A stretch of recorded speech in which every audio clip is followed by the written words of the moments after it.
Imana igomba yuko tuyigirira inyota tukayikunda. Igomba ko twifuza kugirana nayo imigenderanire myiza.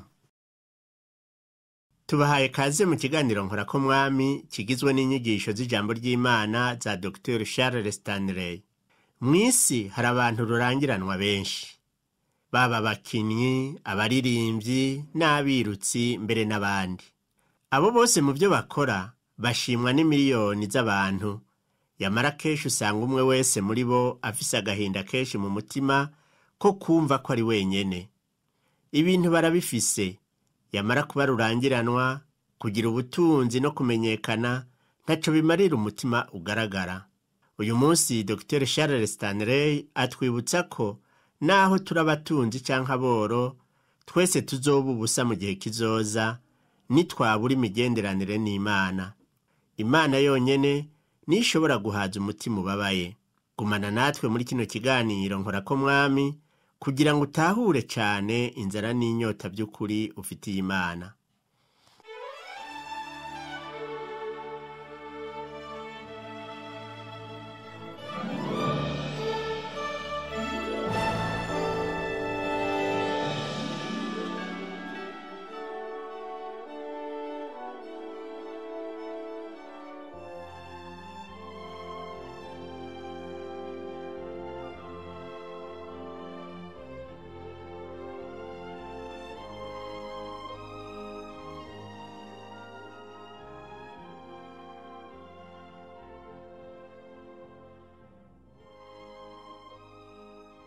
Inzara n'inyota nta nkeka vyaremwe n'Imana. Ubwo n'uburyo umubiri wacu ubandanya kubaho. Iyo abatamfungurwa ziho canke amazi, ntitwoshobora kubaho igihe kirekire, cane atamazi ahari. Rero n'igiki wiyumvira gihaza vy'ukuri? Ni vyinshi wohava wibaza. Uyu munsi tuza kurabira hamwe ku kintu kivuga ngo ni igiki gihaza umutima wawe. Kandi ikibazo ni iki? Mbega urafise akayabago k'ivy'impwemu? Ngomba uzingurure muri Zaburi 42 turabe ico ijambo ry'Imana rivuga. Ngomba ko dusoma 20 hano wumve ico Dawidi yavuze aho yiyumvira ku bugingo bwiwe n'icabaye muri ico gihe. Umengo coba cari igihe Abusalomu wamengo yigaruriye abantu ngo akure se ku ngoma. Dawidi atanguriye Zaburi avuga ku mpongo ihuzagizwa. Urazi igihe igikoko gihuzagizwa, igihe camye ciruka, ucubona ingene yahuzagizwa kandi ucubona ukuntu ico gikoko ciyumva. Rero Dawidi yabona ibi nk'amazi y'uruzi rwamaze kurenga imisozi. Igihe yabona ivyo niho yoba yariyumviriye ibi. Hanyuma aravuga yandika ati, nk'uko impongo ihuzagizwa yifuza imigezi, niko umutima wanje uhuzagizwa ukwifuza Mana. Umutima wanje ugirira Imana inyota, Imana nzima. Igihe yabona ivyo, yagize inzara n'inyota, yifuza ko ibintu vyosubira mu buryo, nk'uko umengo mu mutima wiwe hari ingorane ihambaye mu buzima bwiwe. Yamenye mu mutima yuko ico yari akeneye cane yari imigenderanire myiza n'Uhoraho, kandi yaramenye yuko ico ari co gikuru. Nico gituma yavuze ati, nk'uko impongo ihuzagizwa yifuza imigezi, nanje niko umutima wanje uhuzagizwa ukwifuza Mana. Dawidi rero aravuga ati, ndanyotewe, ndarushe. Nyaruka mve mu kintu cagerageje kungwanya, ariko ubu ndaronse akaruhuko gatoya. Hanyuma aravuga ngo, Mwami, umutima wanje uhuzagizwa kwifuza Mana nzima. Ngomba ko twiyumvira kuri iri jambo ryo kugirira inyota Imana. Mbega no kubaza uyu munsi, ntimbega urafitiye inzara n'inyota Imana? Mbega ngomba kuvuga iki igihe mvuga ku byo kugirira inzara n'inyota Imana. Igihe nsoma ubu butumwa niwumve icyo yavuze. Aravuga ngo nk'impongo ihuzagizwa yifuza imigezi. Rero uvuga ngo kugira inzara n'inyota ni iki? Icyo ngomba gukora ni ukuraba umutima wawe. Mugenzi, raba umutima wawe urabe ko wowe ufitiye inzara n'inyota Imana, canke yuko wowe utayifise. Kuko urabona hari abantu benshi badasiba mu rusengero uko indwi itashe, ariko badashushe kandi badakonje. Bahisemwo igice c'ubugingo bwabo bohereza Imana, hamwe n'ikindi gice bokwigumiriza ngo Imana ntibaganze. Igihe uvuga ngo nk'uko impongo ihuzagizwa yifuza imigezi, none umutima wanje ukora iki? Umutima wanje wifuza Imana, unyotewe Imana. Hari ukwifuza guhambaye, ukwifuza kudahera. Uko ni kumwe gusa, ni ukwifuza kurekure kandi gukomeye gutwara ivyiyumviro vyawe. Twovuga ko ari inyota yera, inyota iva ku Mana. Ni ikintu Imana ishira mu mitima yacu. Inyota nk'iyo iva ku rukundo rw'Imana. Reka twiyumvire kuri iki kintu gatoya, hanyuma twiyumvire ku kuntu iyo nzara n'inyota iva ku Mana imeze. Mbega iyo nzara ija mu bugingo bwacu ryari? Twovuga ko ari igihe twizeye Yesu Kristo nk'umukiza wacu, ariko kandi nizera yuko ari imbere yaho. Ahubwo n'igihe umuntu avutse muri iyi si, wibuke yuko hari kiringo mu bugingo bw'umwana muto abaho atagira icaha. Nibaza yuko ata muntu n'umwe ashobora kuvuga igihe uwundi muntu yashitse kuri ico kiringo caheze. Yamara ndizera yuko Imana yashize mu muntu wese ukuyigirira inyota. Ivyo ntibiva kuri Satani. Inzara nk'iyo n'inyota y'Imana ntibiva kuri Satani habanamba. Ikindi twokwiyumvira ko n'ukuntu Imana ishira mu mitima yacu ukuyipfuza. Wovuga uti namba Imana yashize mu mutima w'umuntu ukuyipfuza, none kubera iki twese tutavyiyumvamwo? Hariho igituma. Akarorero rero, tuvuge yuko umwana akuriye mu rugo rw'abavyeyi ari abakristo. Abo bakristo bakaba ari abantu bubaha Imana kandi bayikunda. Bibiliya yama ku meza, babona abavyeyi bayisoma, babumva basenga. Kuri bo rero ntibeza ngo bifate igihe kirekire ko umwana amenya ko Imana ariyo nkuru ku bavyeyi babo. Ni nabo baca bakura bifuza kuyimenya. Reka ubu naho dufate umwana akuriye mu rugo abavyeyi batigera biyumvira ku Mana, batavuga Imana, abavyeyi bataja mu rusengero, abavyeyi badasoma Bibiliya, mbere ata kintu na kimwe bakora cerekana Imana canke cerekeye Imana. Mbega uwo mwana arafise inzara yo kumenya Imana? Inzara y'Imana iriho kuko Imana yayishizeho, yamara yabuze ikiyivyura. Uwo mwana acakura ashize ivyiyumviro vyiwe ku bindi bintu, ku bintu vy'isi, arivyo abavyeyi biwe bakora, nivyo babona abandi bantu bakora. Rero ico twovuga nuko rero inzara itangwa n'Imana yashizwe mu mitima ya bose, haba mu bugingo bw'umuntu ahisemwo gutahura ibintu vy'Imana no gukurikira Uhoraho, canke yaba uwahisemwo gukurikira ivy'isi. Nico gituma mbwira abavyeyi nti bifise akamaro kanini kwigisha abana bawe bakiri bato ku bugingo bwabo. Ubwa mbere mu kubereka akarorero n'ingingo ngenderwako, kubereka Imana iyo ariyo n'ingene ikora mu bugingo bwacu n'ukuntu yifuza imigenderanire yacu nayo. Dawidi muri Zaburi 42 umurongo wa mbere aravuga ngo nk'uko impongo ihuzagizwa yifuza imigezi, niko umutima wanje uhuzagizwa ukwifuza Mana.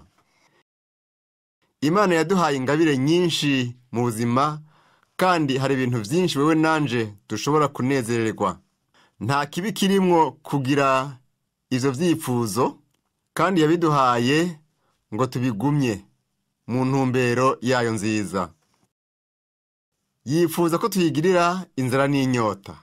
Imana niyo ishira mu mitima yacu inyota yo kuyimenya.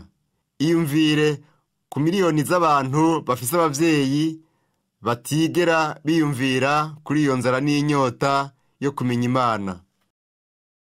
Ico bakora, bagerageza kumara ubuzima bwabo bwose barondera ikintu co kubahaza. Imana yonyene biciye mu mwana wayo Yesu Kristo niyo iduhaza. Ni ingabire yayo, ni igikorwa ca Mpwemu Yera mu mitima yacu, niyo yonyene yaremye ukwifuza Imana.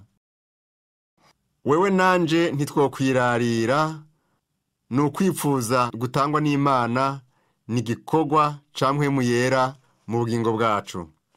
Mugenzi, ndakwemereye ibi, ko niwakira Yesu Kristo mu bugingo bwawe, kandi niwamugirira inzara n'inyota mu mutima wawe, ushobora kugira amahirwe.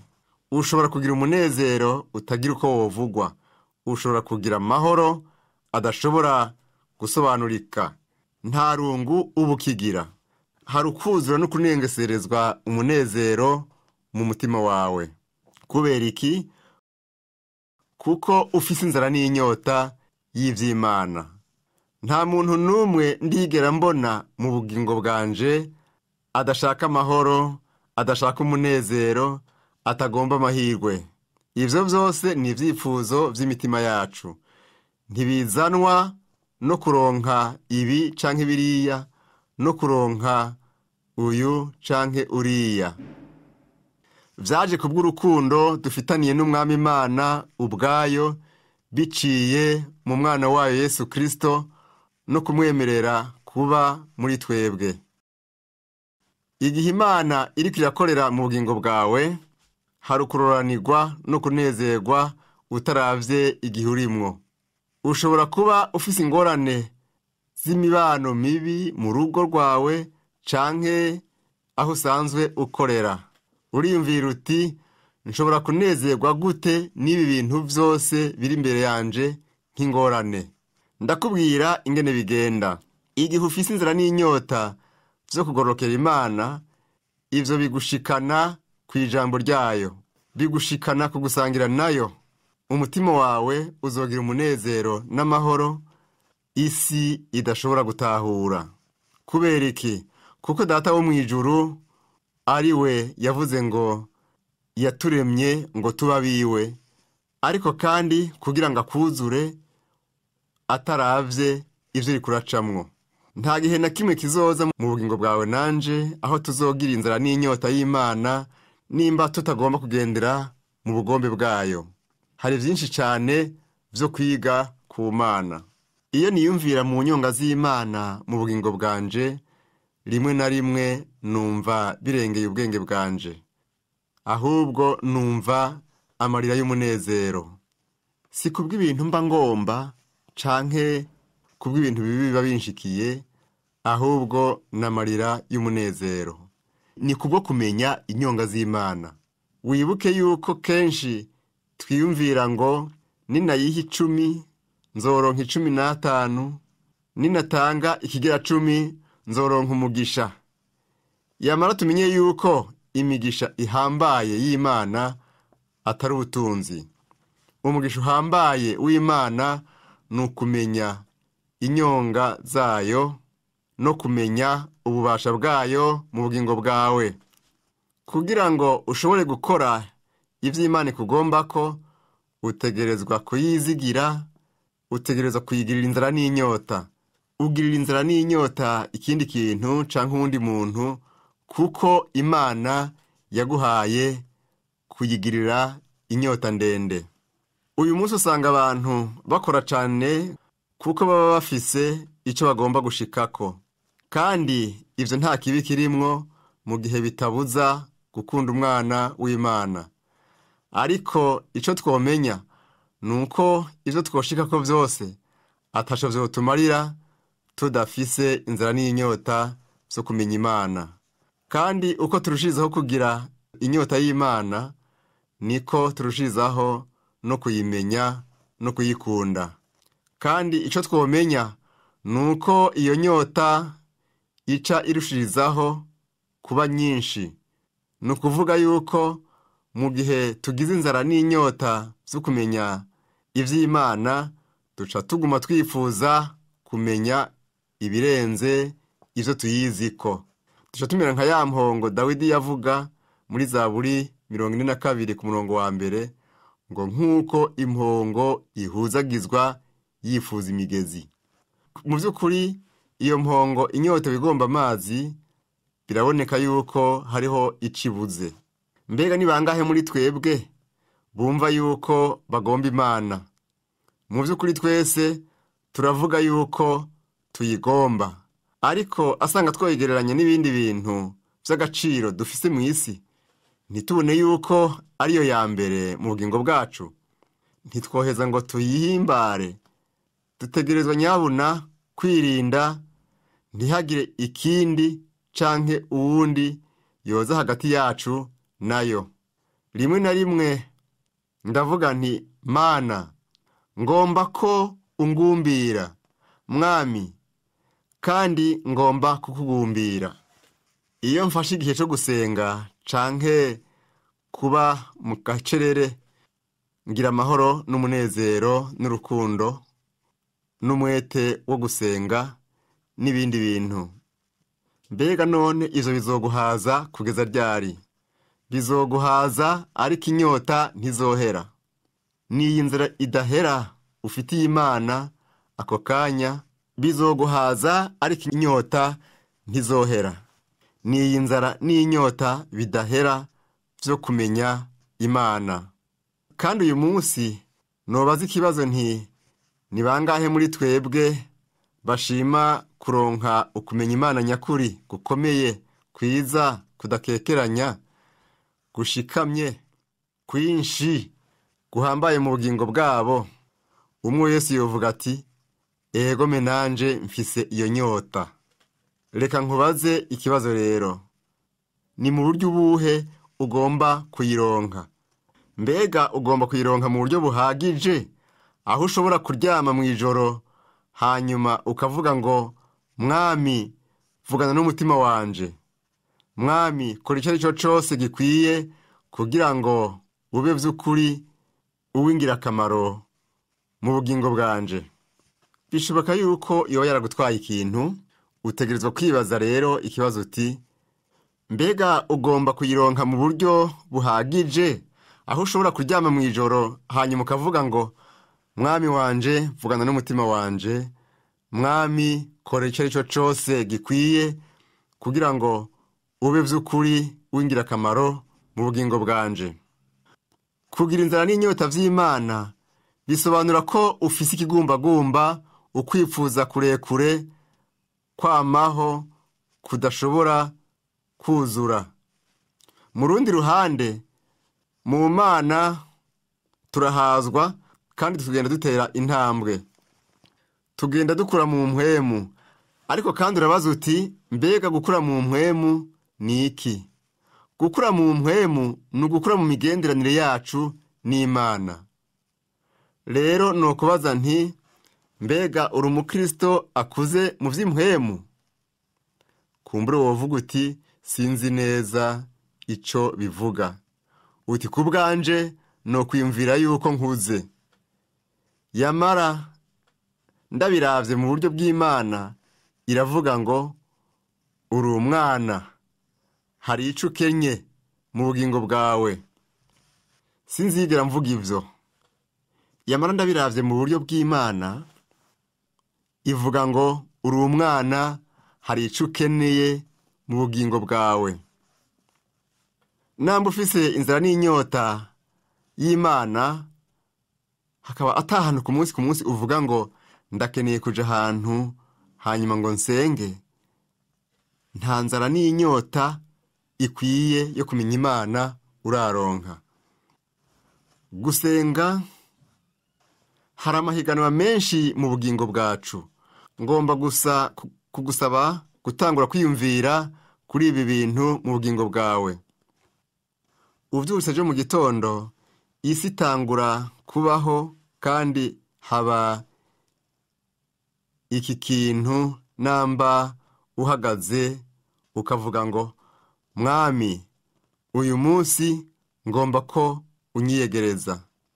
Ngomba kukumenya rwose kuruta uko nari ndakuzi.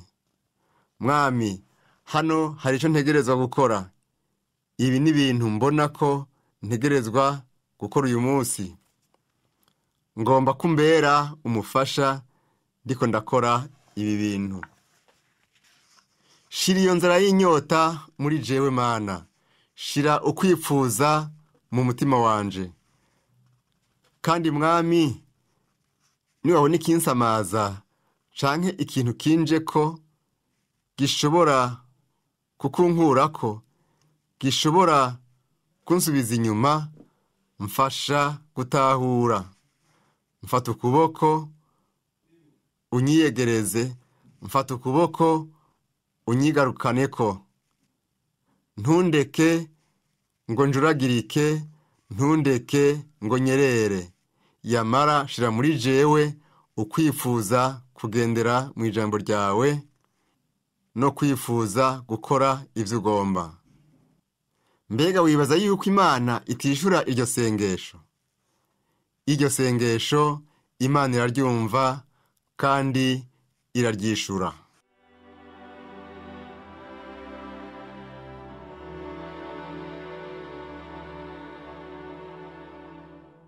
Mbega turagomba kuba hafi y'Umwami no kumumenya rwose? Namba ari ico cifuzo c'umutima wawe, akira impanuro za Dr. Charles Stanley, hanyuma utangure gusenga n'ubwitonzi iri sengesho. Mana, shira muri jewe inzara, kandi mfata ukuboko unyiyegereze. Yesu Kristo abereye ishimwe ryacu. Reka amajambo yo muri Zaburi ya 63 uhereye ku murongo wa 3 ugeza ku murongo w'7 ahinduka urufatiro rwo kuyisenga. Avuga ngo, kuko imbabazi zawe zindutira ubugingo, iminwa yanje izogushima. Uko niko nzoguhimbaza nkiriho, nzotarika amaboko mu izina ryawe. Umutima wanje uzohazwa nk'uwuriye umusokoro n'ibinure. Akanwa kanje kazogushimisha iminwe nezerewe. Uko nzokwibuka ndi ku buriri bwanje, nkakwiyumvira mu bihe by'amaterama, kuko wambereye umufasha, kandi nzovugiriza impundu mu gitutu c'amababa yawe.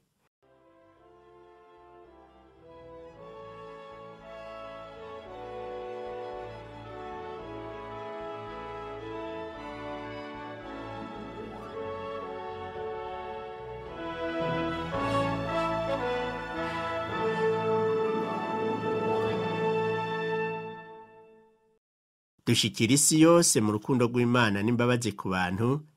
Inyigisho za Dr. Charles Stanley mukaba muzishikirizwa mu kiganiro Nkorako Mwami.